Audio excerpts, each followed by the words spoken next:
to save the oil companies. They were all going to go bust. I said, this is the first time I've ever said we got to get it up a little bit. I actually called Russia and the King of Saudi Arabia. We had a three-way call, and we cut back on the oil because it was so incredible.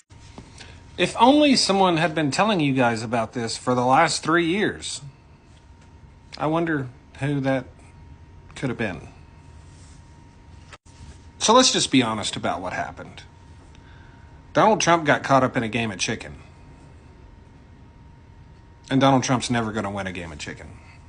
They got him to the table, and they set a trap, and he made the worst deal ever in American history.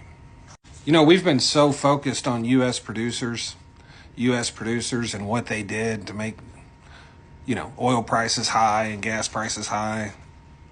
Let's look at how Saudi Arabia and Russia fared from that very deal. Russia earning $20 billion a month in oil sales as higher crude prices lift export revenue. By the way, 2022, Russia made more money than it had ever made in history on the sale of oil. It was a record year for Russia. Saudi Arabia has the most profitable company in the history of the world with $3.2 trillion to invest by 2030. Wow. Saudi Aramco overtakes Apple as the world's most valuable company. They did have a rough year in 2023, though. They only made $121 billion, down from their record in 2022. $161 billion they made in 2022. They would have made more. But the production cuts that Donald Trump brokered and agreed to ended in the middle of the year. Or, hell, they could have made $200 billion.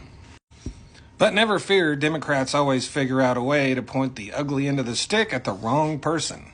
Because while all that was going on, U.S. oil producers, who produce 13% of the world's oil, were getting blamed for all of it by the Democratic Party.